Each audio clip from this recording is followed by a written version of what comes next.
A lawsuit around AI usage in high school. Welcome back to the AI Daily Brief Headlines Edition, all the daily AI news you need in around 5 minutes. One of the breakout use cases of LLMs is, of course, in school. Now, to some, the cynics, the skeptics, or as they would probably describe it, the realists, ChatGPT and its ilk have been nothing more than a cheating tool, a way to get out of having to actually think and write for oneself. For the perhaps more enlightened and future-oriented, ChatGPT represents a new educational aid, something to radically shift how people learn and to provide a new resource for supporting education. Now, what's fairly clear to me is that no matter how long-term optimistic one is around LLMs in school, there's no way that there isn't going to be some bumpiness along the transition. I personally think that schools are going to have to completely change how they think about education from the ground up, given that these tools now exist and there's not going to be any good way to actually track who used AI or not. Now, that creates a context for our first story today, where parents of a high school student in Massachusetts have sued their school after the high school accused him of cheating on a paper. The TLDR of what happened is that a student, according to the parents, used AI to assist with the research of a history paper. However, according to those parents, did not use AI to write the paper itself. The school, however, accused the student of cheating, gave him a bad grade, and even gave him detention. Additionally, he was barred from being inducted into the National Honor Society. Now, the parents are saying this is going to cause irreparable harm, given that the student is currently applying to elite colleges and universities.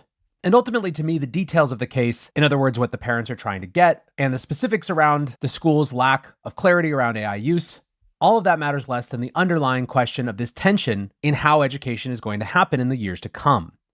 Now, this is obviously a fairly dramatic circumstance, given that it's actually getting legal here, but I think it dramatizes the fact that we are in totally new territory where AI is a fact of life that parents, students, and educators are going to have to adapt to in some way, shape, or form. Speaking of adaptation, Nvidia took a big hit yesterday in the stock market after news broke that the US is considering additional AI chip export restrictions, specifically actually capping exports from Nvidia and AMD to certain countries. Bloomberg sources tell them that the approach would set a ceiling on export licenses for certain countries, justified by national security concerns. It sounds like this is not just about China, but also about a number of Arab countries in the Persian Gulf. Nvidia, which had closed at a record high on Monday, fell as much as 4.2% yesterday on Tuesday. Part of why this crackdown might have been even more scary to some is that the Gulf states are such an important growth market when it comes to AI. Now, they are also the epicenter of geopolitical tension, given that they sit literally in between the US and China. Bloomberg also notes that in addition to this being about the chips themselves, quote, some US officials have come to view semiconductor export licenses, particularly for Nvidia chips, as a point of leverage to achieve broader diplomatic goals. What's more, even if they did decide to move forward with this sort of capping structure, it may not be possible in the time that this current administration has left. All of this, of course, speaks to the geopolitical and national security dimension of AI, which is so fascinating.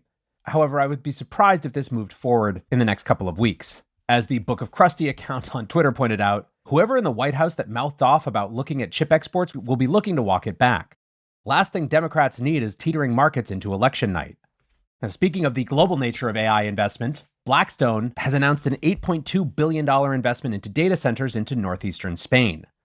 Aragon in Spain is becoming a real destination for these data centers. Blackstone will follow Microsoft and Amazon, who have together so far proposed 19 data center projects to local authorities. Microsoft's planned investment in the region is around 6.7 billion euros, whereas AWS said it would invest 15.7 billion euros. Part of the draw is that Aragon has a large wind power capacity, so renewable energy becomes a more viable solution for powering these incredibly power-hungry data centers. Lastly today, another big talent acquisition in favor of AI, the former Chief Information Security Officer of Palantir, Dane Stuckey, has joined OpenAI to lead security.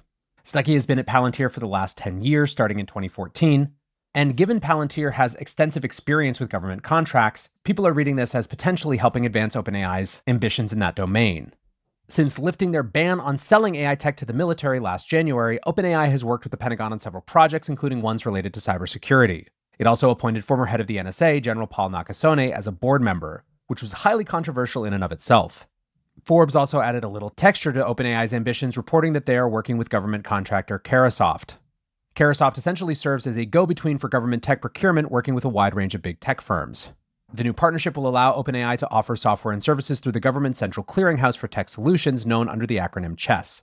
CHESS is a contract vehicle that allows the government to purchase services from private industry.